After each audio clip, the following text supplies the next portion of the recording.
வணக்கம்.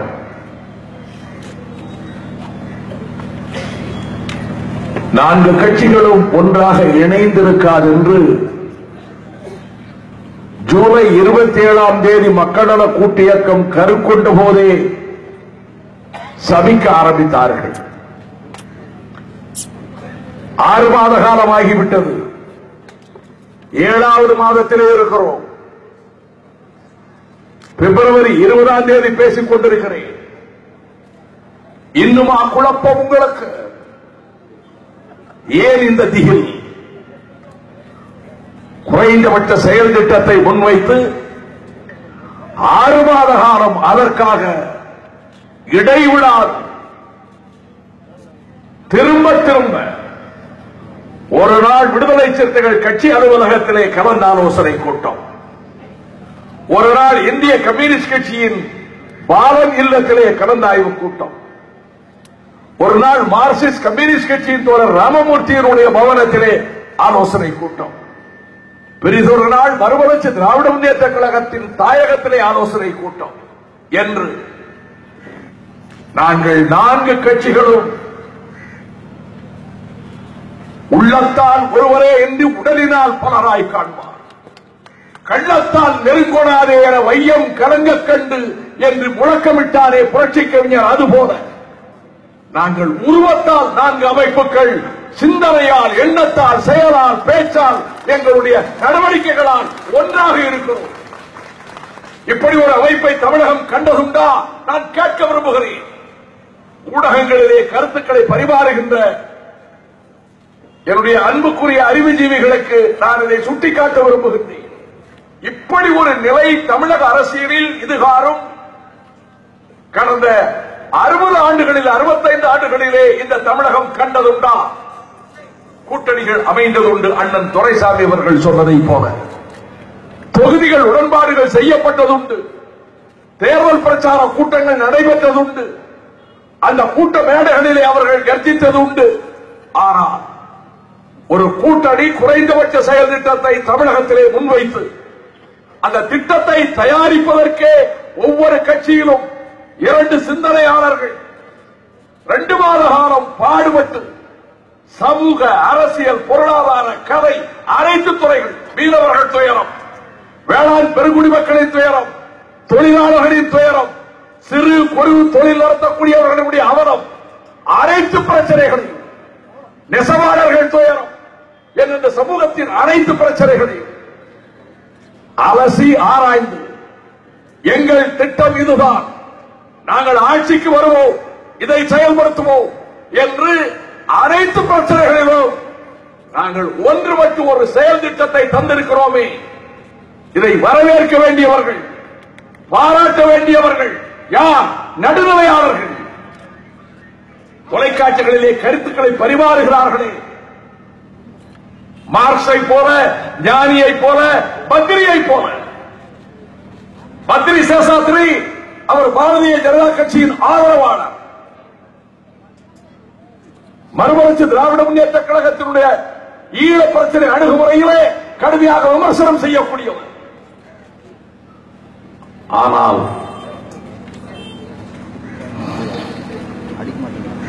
நானே ஆச்சரியப்பட்டேன். பத்ரி சேஷாத்ரி அவர்களுக்கும் எனக்கும் பழக்கமில்லை, பரிச்சயமில்லை, நான் பேசியதில்லை. மக்கள் நல கூட்டணிக்குத்தான் மக்கள் ஓட்டு போட வேண்டும், என்னுடைய ஓட்டு மக்கள் நல கூட்டணிக்குத்தான் என்று பத்ரி சேஷாத்ரி எழுதிய மாத்திரத்தில் சில வட்டாரங்களிலே அது இடி விழுந்ததை போல இருந்தது. உடனே தோழர் மாலன் அவர் ஒரு அறிவுஜீவி, மதிக்கத்தானே வேணும் அறிவுஜீவிகளை. அவர் கடுமையான விமர்சனம். எப்படி பத்ரி சேஷாத்ரி மக்கள் நல கூட்டணியை ஆதரிக்கலாம்? 6 பக்கத்துக்கு பத்ரி சேஷாத்ரி விளக்கம் தந்திருக்கிறார். அது விடுதலை சிறுத்தைகளின் விளக்கம் அல்ல, செங்கோடி தோழர்களின் விளக்கம் அல்ல, கழக கண்கொடியின் விளக்கம் அல்ல. எங்களை அரசியலில் நேற்று வரை விமர்சித்துக் கொண்டிருந்த பத்ரி சேஷாத்ரியின் விளக்கம். இந்த நாடு, தமிழ்நாடு ஊழல் என்கின்ற சதுப்பு நிலத்துக்குள்ளே சிக்கி இருக்கிறது. புதை மணலிலே புதையுண்டு கொண்டிருக்கின்றது. மீள முடியாத நிலைமைக்கு போய் கொண்டிருக்கிறது. A point of no return. இப்பொழுது நீங்கள் மீட்காவிடில் இனி மீட்கவே முடியாது. இம்முறை இதிலே இருந்து தடுத்து நிறுத்தாவிடில் படுகொலை நரகத்துக்குள் விடுவதை இனி தடுக்க முடியாது என்ற அடிப்படையிலே அவர் கருத்து சொல்லியிருக்கிறார். அவருக்கு இந்த கோவை மாநகரத்தில் வந்தவாறு பத்ரி சேஷாத்ரி அவர்களுக்கு என்னுடைய நன்றியை மக்களவை கூட்டணியின் சார்பிலே தெரிவித்துக் கொள்கிறேன். இதே வேண்டுகோளைத்தான் நான் இந்த தொலைக்காட்சி ஊடகங்கள் மூலமாக தமிழகத்தின் நலனில் அக்கறை உள்ளவர்களை, எங்களை பிடிக்காமல் இருக்கலாம், கம்யூனிஸ்டுகள் உங்களுக்கு கசப்பாக இருக்கலாம், சிறுத்தைகள் உங்கள் சிந்தனைக்கு ஏற்றவர்களாக இல்லாமல் இருக்கலாம், மறுமலர்ச்சி திராவிட முன்னேற்ற கழகத்தை நீங்கள் வெறுக்கலாம். ஆனால் நாட்டின் நலன் கருதி, தமிழ்நாட்டின் நலன் கருதி இந்த அபாயத்திலிருந்து மீட்பதற்கு ஆபத்து உதவிகளைப் போல வந்திருக்கிறார்கள். எங்களை நீங்கள் ஆதரிக்க வேண்டாமா? நாங்கள் எதிர்ப்பது ராட்சச பலம் கொண்ட, அரக்கத்தனமான பலம் கொண்ட சக்திகளை, லட்சக்கணக்கான கோடிகளை குவித்து வைத்துக் கொண்டிருக்கக்கூடிய ஊழல் திமிங்கலங்களை. ஒரு பக்கத்தில் அண்ணா திராவிட முன்னேற்ற கழகம், இன்னொரு பக்கத்தில் மறுமலர்ச்சி திராவிட முன்னேற்ற கழகம். இந்த இரண்டு கட்சிகளுக்கும் இருக்கின்ற பாதுகாப்பு என்ன தெரியுமா? அண்ணா திமுகவுக்கு திமுக பாதுகாப்பு, திமுகவுக்கு அண்ணா திமுக பாதுகாப்பு.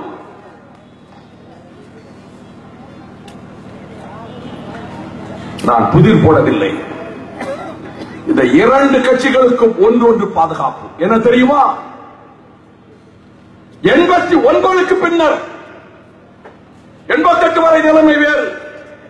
89 புரட்சித் தலைவர் எம்ஜிஆர் மறைவுக்கு பின்னர் நடுத்து நடைபெற்ற ஒவ்வொரு பொது தேர்தலிலும், சட்டமன்ற தேர்தலிலும் அண்ணா திமுக ஆட்சிக்கு வரும் அல்லது திமுக ஆட்சிக்கு வரும். இந்த பாதுகாப்பு அவர்களுக்கு இருப்பதாக கருதுகிறார்கள். பட்டா போட்டு கொடுத்து விட்டதாக கருதுகிறார்கள். இம்முறை அண்ணா திமுக ஆட்சி, அடுத்து இயற்கையாக நாம் தானே வருவோம். திமுக கனவு காண்கிறது. திமுக ஆட்சியில் இருந்தால் அடுத்து நாம் தானே அண்ணா திமுக கனவு காண்கிறது. கனவும் நனவாகிறது. நேற்று வரை இந்த விசச்சூழலிலே இருந்து உங்கள் பிள்ளைகள், பேர பிள்ளைகளை காப்பாற்ற வேண்டாமா? இந்த நச்சு பொய்கையிலே இருந்து நீங்கள் விடுவிக்க வேண்டாமா? இப்பொழுது இல்லாவிட்டால் எப்போது செய்ய போகிறீர்கள்? இதை செய்வதற்கு எங்களை விட்டால் உங்களுக்கு யார் இருக்கிறார்கள்? நான் தமிழகத்தினுடைய நடுநிலையாளர்களை கேட்கிறேன். If not we, then who? இது ஏல் பல்கலைக்கழகத்திலே போடப்பட்டிருந்த மோட்டோ. ஏல் பல்கலைக்கழகத்திலே அந்த மாணவர்களுக்கு திருக்குறள் வகுப்படுத்த பேரறிஞர் அண்ணாவின் இதயங்க வந்த வாசகம். இப்பொழுது இல்லாவிட்டால் எப்பொழுது? If not I, then who? நான் இல்லாவிட்டால் வேறு யார்? நாங்கள் இல்லாவிட்டால் வேறு யார்? மக்களவை கூட்டணி இல்லாவிட்டால் வேறு யார்? ஆட்சிக்கு கொண்டு வாருங்கள். எங்கள் நிர்வாகத்தில் எங்கள் வாக்குறுதிகள் நிறைவேறாவிட்டால், தவறுகள் காணப்பட்டால், குற்றம் குறைகள் அமைந்தால், நெஞ்செறிந்து தாங்கள் தவறு செய்தால் எங்களை தூக்கி எறியுங்கள். ஜனங்களினுடைய பலம் ஓட்டு. மக்கள் குரல் மகேசனின் குரல். வாக்ஸ் பாப்புலே வாக்ஸ் டேவி. இதை உங்களுக்கு சொல்கிறோம். உங்கள் சக்தி உங்களிடமிருந்து பறிக்கப்பட்டு விட்டது வாக்காளர்களே. இந்த இரண்டு கட்சிகளும் உங்கள் வாக்குச்சீட்டு என்ற ஆயுதத்தை பறித்து விட்டார்கள். பணத்தை கொடுத்து பறித்து விட்டார்கள். ஏழை எளியவர்களுடைய வறுமையை, இல்லாமையை பயன்படுத்திக் கொண்டு ஓட்டுக்கு 500 1000 உழைத்த பணமா? உங்கள் பணம். ஊரை அடித்து உரையிலே போட்ட பணம். மணலிலே, தாது மணலிலே, கிரானைட்டிலே, அத்தனை துறைகளிலே, கமிஷனிலே, டெண்டரிலே, பொதுப்பணி துறையிலே, நெடுஞ்சாலை துறையிலே, அனைத்து துறையிலே கொள்ளையடித்த பணம். இந்த பணத்தை கொண்டு ஒரு தொகுதிக்கு 2 கோடி 5 கோடி செலவழிக்கிறானே, சேவை செய்யவா? குமணன் பரம்பரை அல்லவா இவன்? சேவை செய்யவா பிறந்திருக்கிறார்? கடையது வள்ளல்களின் வாரிசுகள் அல்லவா?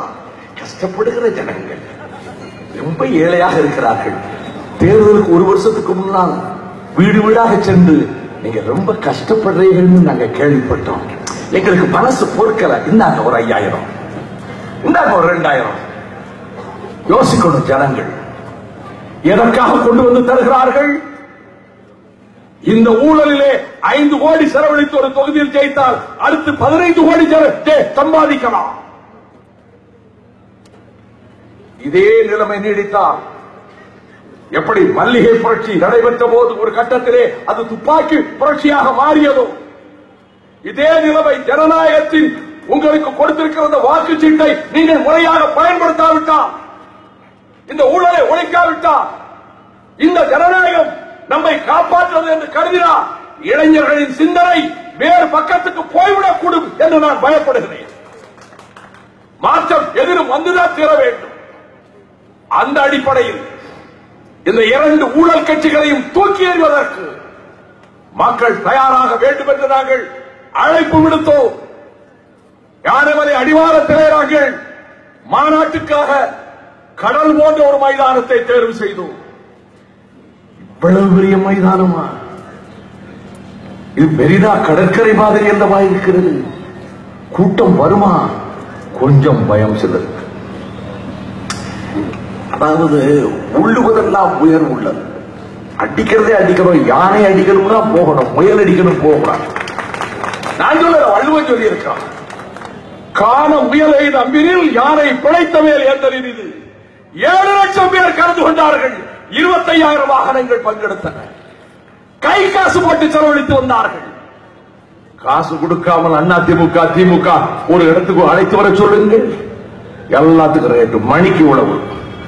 1 மணி நேரம் கூட்டத்தில் இருக்கணும்னா 150 ரூபாய், 2 மணி நேரம் இருக்கணும்னா 3 ரூபாய், 300 ரூபாய்.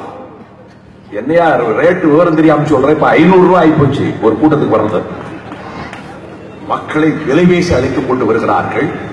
இதற்கு மத்தியில் 7 லட்சம் பேர் வந்திருக்கிறார்கள். இதை சகிக்க முடியவில்லை, ஜீரணிக்க முடியவில்லை. உடனே கருத்து கணிப்பு என்ற நச்சு ஆயுதத்தை ஏவுகிறார்கள். நாகவாசத்தை ஏவி பார்க்கிறார்கள். உங்களுக்கு மொத்தத்திலே 3% கூட கிடையாது. எனக்கெல்லாம் தென் மாவட்டங்கள்ல 1.5% கொடுத்திருக்கிறாங்க. ஏபிடி கருத்து கணிப்பு புதிய தலைமுறை ரொம்ப மதிக்கிறேன். எங்களுடைய பிரச்சாரத்தை மக்களுக்கு கொண்டு போறது தொலைக்காட்சிகள் தான். ஜெயா கலைஞர் 2 தொலைக்காட்சியை தவிர எல்லா தொலைக்காட்சிகளும் எங்கள் மக்கள் செய்திகளை கொண்டு போகிறாங்க.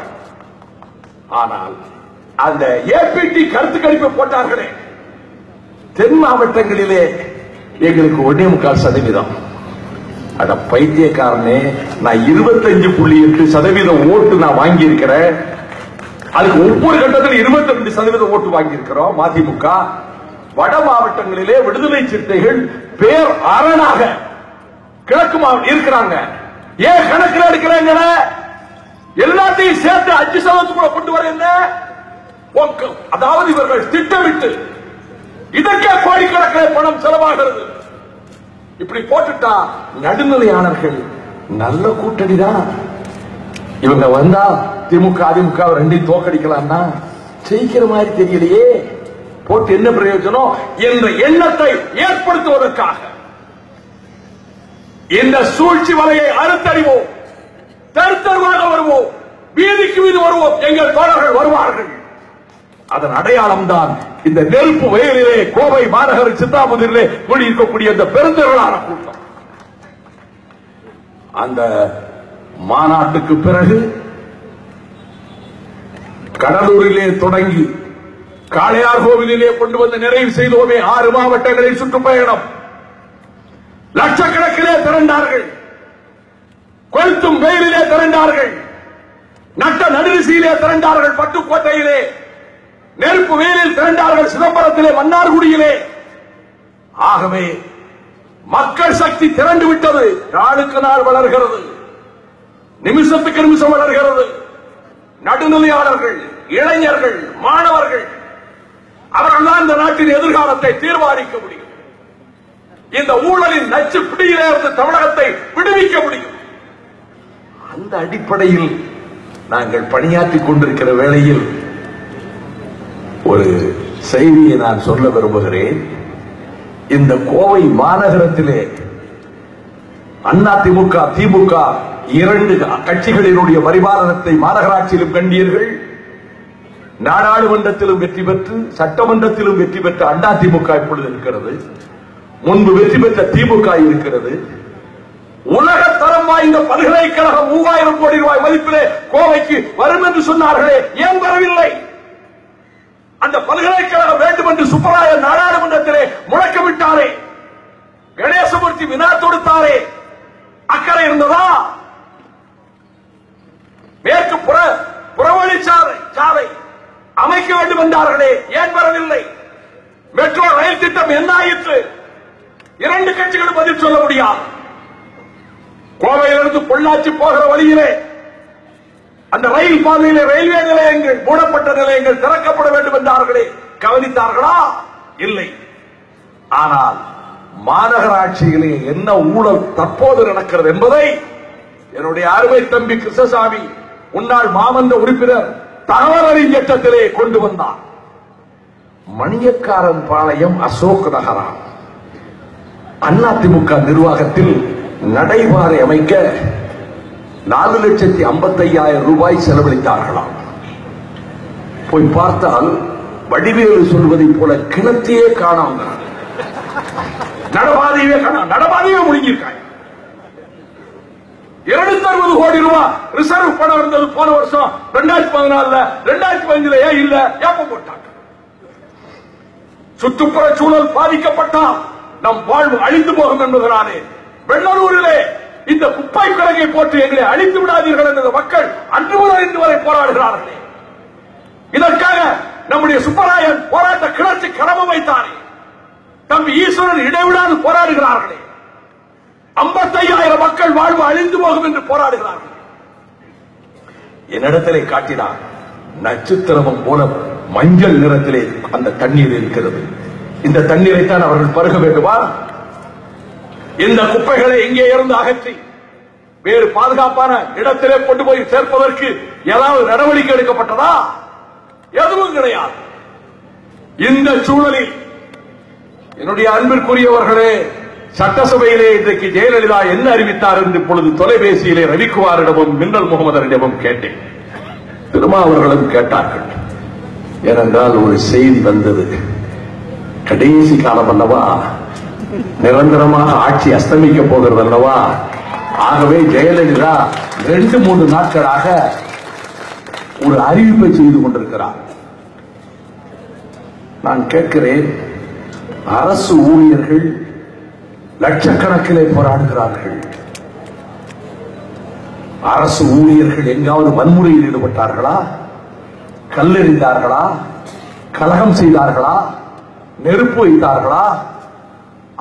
அண்ணா வழியில், அற வழியில், காந்திய வழியில் போராடி கொண்டிருக்கிறார்கள். அவர்களுக்கு சம்பளம் கிடையாது என்று அறிவித்தீர்களே. ஜெயலலிதா ஒருபோதும் திருந்த மாட்டார். சிலர் இயல்புகளை மாற்றிக்கொள்ளவே முடியாது. 2003 எஸ்மா ஏவினீர்கள், கொட்டடியில் கொண்டு போய் அடைத்தீர்கள். அப்பொழுது நான் பொட்டா கைதியாக வேலூர் ஜெயிலில் இருந்தேன். இப்பொழுது மிரட்டுகிறீர்கள் சம்பளம் கிடையாது என்று. அறிவிப்பு செய்கிறீர்களே, புதிய பென்ஷன் திட்டம் எங்களுக்கு வேண்டாம், எங்கள் உரிமைகள் பறிக்கப்படுகிறது, எங்கள் ஊதியம் பறிக்கப்படுகிறது என்று அத்தனை அரசு ஊழியர்களும் ஆசிரியர்களும் அனைவருமே போராடுகிறார்களே. இதற்கு முறையாக ஏதாவது நடவடிக்கை எடுத்தீர்களா? 2011 அறிவித்தீர்களே இந்த புதிய பென்ஷன் திட்டத்தை ரத்து செய்துவிட்டு பழைய பென்ஷன் திட்டத்தை இந்த மாநிலம் பின்பற்றும் என்றீர்களே. 2 மாநிலங்கள் பின்பற்றி இருக்கிறதே, நீங்கள் செய்தீர்களா? இல்லை. சந்தடி சாக்கிலே அண்ணன் கலைஞர் உள்ளே நுழைகிறார். அவர் பயங்கரமான ஆள். அரசு ஊழியர்கள் பிரச்சனையை உடனடியாக தீர்க்க வேண்டும். அண்ணன் தீர்த்தீங்களா? நீங்க தீர்த்தீங்களா? அதாவது முதல் முறையாக அரசு ஊழியர்களின் இதயதாகம் அவர்கள் எழுப்புகிற முழக்கம் என்ன தெரியுமா? அதிமுகவும் கூடாது, திமுகவும் கூடாது, 2மே வஞ்சித்து விட்டார். இதுதான் இன்றைக்கு இருக்கக்கூடிய அரசு ஊழியர்களின் மனோநிலை. 12 லட்சம் அரசு ஊழியர்களின் மனோநிலை. அவர்களை வஞ்சித்தவர் ஜெயலலிதா, தொடக்கத்தில் வஞ்சித்தவர் கலைஞர். இந்த புதிய பென்ஷன் திட்டத்திலே இப்படிப்பட்ட சூழலில் என்னிடம் ஒரு நண்பர் சொன்னார், மதுவிலக்கு குறித்து ஜெயலலிதா இன்றைக்கு சட்டமன்றத்திலே ஒரு அறிவிப்பு செய்ய போகிறார் என்று. அறிவிப்பு செய்தால் அதற்கு சரியான சவுக்கடி கொடுக்க வேண்டும் என்றுதான் நானும் கேட்டேன். அறிவிப்பு செய்யவில்லை. அதெல்லாம் மதுவிலக்குக்கெல்லாம் சொன்னா யார் ஓட்டு போடுவா? அது கூட கொஞ்சம் குவாட்டர் போட்டு நமக்கு தான் ஓட்டு போடுவாங்க.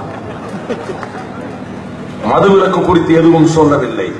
ஆனால் நாராயணசாமி நாயுடுவுக்கு வையம்பாளையத்திலே சிறை வைக்கப் போவதாகவும் 60கள் 70களிலே துப்பாக்கி சூட்டிலே இறந்த குடும்பங்களுக்கு 5 லட்சம் ரூபாய் தரப்போவதாகவும் சட்டசபையிலே முதலமைச்சர் அறிவித்திருக்கிறார். நான் முதலமைச்சர் அவர்களை கேட்கிறேன், இந்த கெயில் திட்டத்தை எதிர்த்து விவசாயிகள் போராடினார்களே, திருப்பூர் மாவட்டத்தில், ஈரோடு மாவட்டத்தில், செங்குறிச்சியில் போராடினார்களே, அவர்களை போலீஸை விட்டு தாக்கினீர்களே, ஜெயலலிதா அவர்களை கேட்கிறேன். வசந்தாமணி என்ற அம்மையாரை அடித்து வேரில் தூக்கி எறிந்தது உங்கள் போலீஸ். பொன்னம்மாள் என்ற சகோதரியை அடித்து காயப்படுத்தி கீழே தூக்கி வீசியது உங்கள் போலீஸ். அடக்குமுறையை எதிர்த்து மக்கள் திரண்டார்கள். கணேசமூர்த்தி அழைப்பின் பேரிலே நான் பொன்னையன் போன்ற தோழர்களோடு விரைந்து சென்றோம். போலீஸ் அடக்குமுறை எதிர்ப்போம், குழாய்களை போட விடமாட்டோம். மக்கள் கொதித்து எழுந்த பிறகு கொங்கு மண்டலம் எதிர்ப்பு களமாகிவிடும் என்று அதற்கு பிறகு நீங்கள் இந்த கெயில் பிரச்சனையிலே குழாய் பதிக்கக்கூடாது என்றீர்கள். சுப்ரீம் கோர்ட்டிலே வழக்கறிஞர், உங்கள் வழக்கறிஞர் போய் வாதாடினாரா? கோர்ட்டுக்கே வரவில்லை.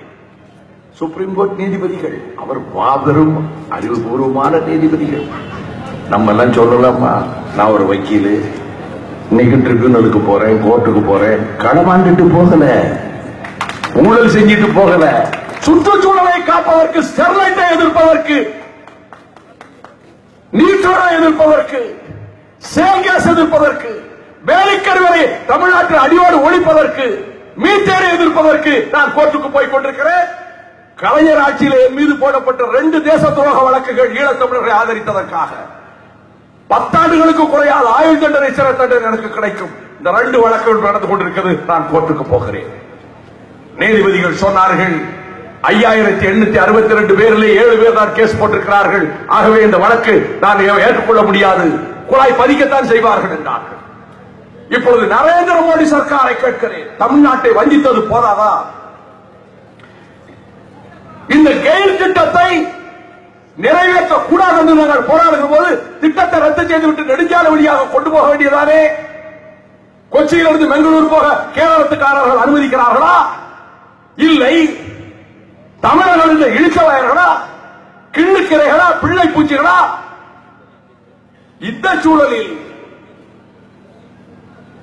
ஒரு பட்டாபிஷேகத்துக்கு காத்துக் கொண்டிருக்கிறவர் பட்டத்துக்கு வந்து விட்டதாகவே கருதி கொண்டு நமக்கு நாமே என்கிறார். கரெக்டா சொல்றார்.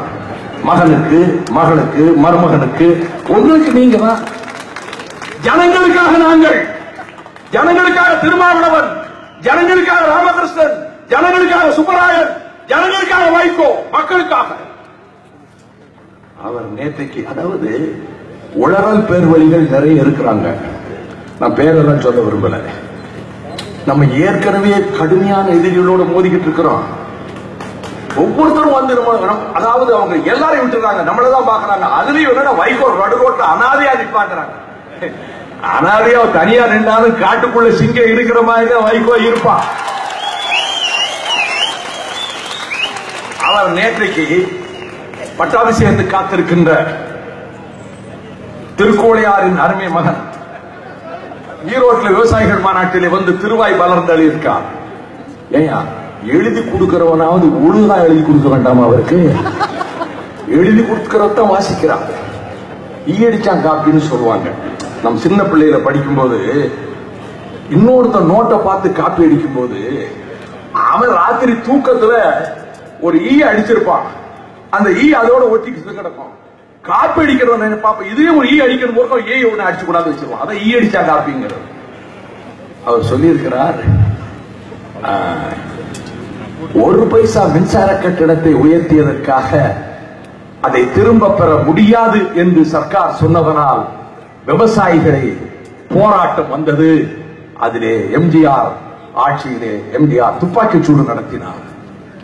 அது விவரம் கட்ட மனுஷா, அது கலைஞர் ஆட்சியில நடந்தது. அதாவது 1991 பவள விழா மாநாடு நடந்தது. அந்த மாநாட்டில் தமிழ் குடிமகன் என்னை கேட்டார், நீங்க என்ன தலைப்புல பேசுறீங்கன்னு. அறிஞர் அண்ணாங்கிற தலைப்புல பேசுறேன். அழைப்புதல் வந்தது. வழிமொழிவோர் 7 பேர்ல என் பேரை போட்டாங்க. 2 நிமிஷத்துல வழிமொழிஞ்சிட்டு போயிடலாம்.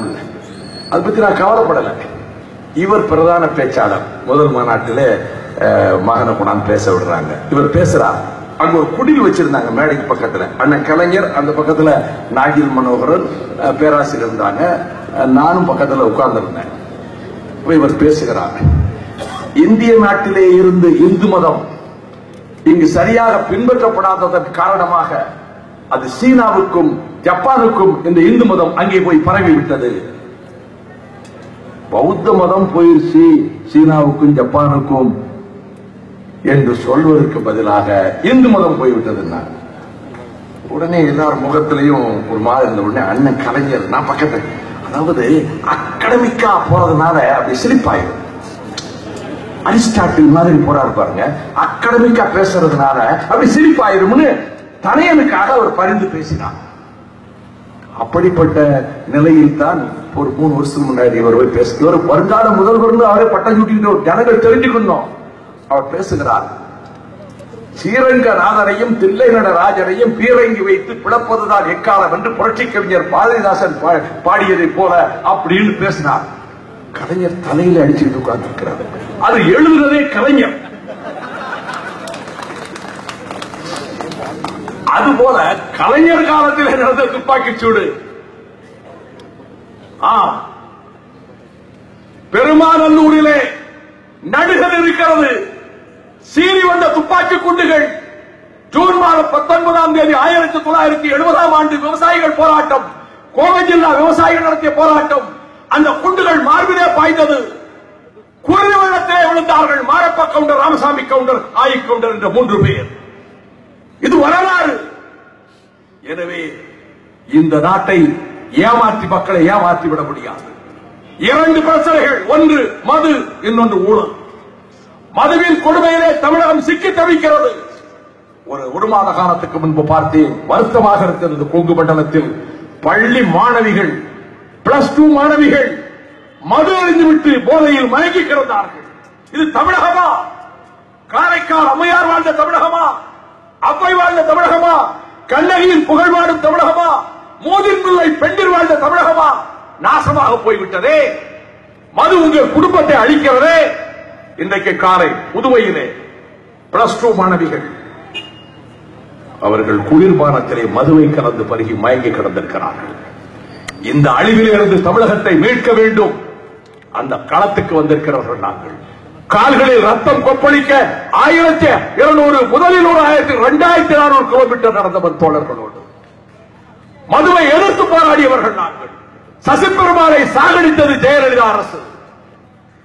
அதை எதிர்த்து போராட்டம் நடத்தியவர்கள் மக்களவை கூட்டணி தலைவர்கள். மறுத்து நடத்தினோம். என் தாயார் மாரியம்மாள் அவர் இறப்பதற்கு 2 மாதத்துக்கு முன்பு 99 வயதில் தள்ளு நாற்காலியிலே கொண்டு போய் டாஸ்மாக் கடைக்கு முன்னாலே போய் போராடினார். நாங்கள் போராடினோம். எங்கள் மீது கண்ணீர் புகை பிரயோகம் செய்யப்பட்டது. துப்பாக்கிச்சூடு நடக்கப் போகிறது, அங்கு போகாதீர்கள் என்று எச்சரித்தோம். வைகோ உயிருக்கு ஆபத்து விட்டு விட்டு ஓடோடி வந்தார் சகோதரர் திருமாவளவன் எங்கள் கலிங்கப்பட்டி ஊருக்கு. கடைகளை உடைத்தெறியுங்கள் என்று சொன்னோம். பெண்கள் திரண்டார்கள். வாக்காளர்களே, தாய்மார்களே, உங்கள் பிள்ளைகள் பத்திரமாக இருக்க வேண்டும் என்றால், பெண் பிள்ளைகள் பத்திரமாக இருக்க வேண்டும் என்றால், உங்கள் குழந்தைகள் நல்ல முறையிலே வளர வேண்டும், வாழ வேண்டும் என்றால் இந்த டாஸ்மாக் கடைகள், ஒயின் ஷாப்புகள் ஒழிக்கப்பட வேண்டும். இல்லை, கலைஞரும் வந்தால் ஒழிப்பதாக சொல்லுகிறாரே. கோயபர்ஸ் அவருக்கு முன்னாடி சுண்டைக்காய். அவரை மாதிரி பொய் சொல்ல உலகத்தில் யாராலையும் முடியாது. போட்டி அவருக்கு ஜெயலலிதாவுக்கு தான் பொய் சொல்றதுல போட்டி. நிருபர்கள் கேட்டாங்க, எல்லா வாக்குறுதிகளையும் நிறைவேற்றி விட்டேன் என்று ஜெயலலிதா சொல்கிறாரே, ஏர்போர்ட்ல கேட்டாங்க. இந்த 21ஆம் நூற்றாண்டின் மிகப்பெரிய பொய்யே ஜெயலலிதா சொல்ற பொய் தான். 1996ஆம் ஆண்டு சட்டமன்ற தேர்தலின் போது கலைஞர் அவர்களே, நாங்கள் முழு மதுவிலக்கை அமுல்படுத்துவோம் என்று நீங்கள் கூறியது அன்றைய பத்திரிகையில் வந்திருக்கிறதே, புரசொலியில் தேதியெல்லாம் சொல்லி இருக்கிறேனே. 10 வருடம் ஆட்சியில் நிறைவேற்றீர்களா? மக்கள் மதுவை எதிர்க்கிறார்கள் என்பதனாலே சொல்கிறீர்கள். மதுபான கடைகளை மூடுவீர்களா? ஜிஆர் கேட்டார். அண்ணா திமுக மதுபான நிலையங்களை முதலில் மூடி காட்டுங்கள், திமுக மதுபான உற்பத்தி நிலையங்களை மூடி காட்டுங்கள். ஏமாற்ற முடியாது. ஆகவே மக்கள் மிக தெளிவாக விழிப்புணர்வோடு இருக்கிறார்கள். நாங்கள் ஆட்சிக்கு வருவோம். கூட்டணி ஆட்சிதான். ஒரு கட்சி ஆட்சி நீ கூடாது தமிழ்நாட்டுக்கு.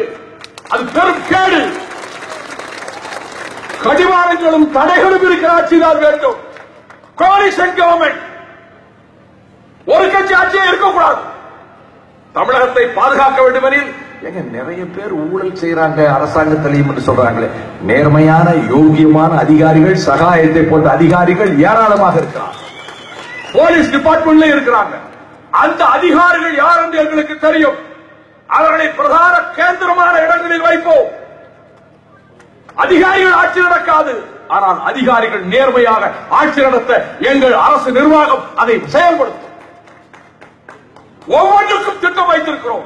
இப்ப சொல்ல மாட்டோம். அண்ணன் கலைஞர் அவரே அதை நான் சொல்றது 4 வரி வரும். அவர் தன்னுடைய திட்டமா அறிவிச்சிருவார். 8 காலத்தில் வரும். நாங்க ஆட்சிக்கு வருவதற்கு குறைந்தபட்ச செயல் திட்டம் கொடுத்திருக்கிறோம். ஆட்சியில் உட்கார வைங்க, வைப்பாங்க. நாங்க செயல்படுத்துறோம். தப்பு செஞ்சோமா எங்களை தூக்கி எறிங்க. தமிழகத்திலே இந்த பரிசோதனை நடக்கட்டும். இல்லையே மீட்க முடியாது. அந்த விதத்தில் இந்த மக்கள் நல கூட்டணிக்கு உங்கள் நல்ல ஆதரவை தாருங்கள். உறுதியாக வெற்றி பெறுவோம். மக்கள் நல கூட்டணி மிகுந்த நம்பிக்கையோடு செல்கிறது. இளைஞர்கள், நடுநிலையாளர்கள் கவனம் எங்கள் பக்கம் திரும்பி இருக்கிறது. எல்லா வீட்டிலும் பேச ஆரம்பிச்சிட்டாங்க.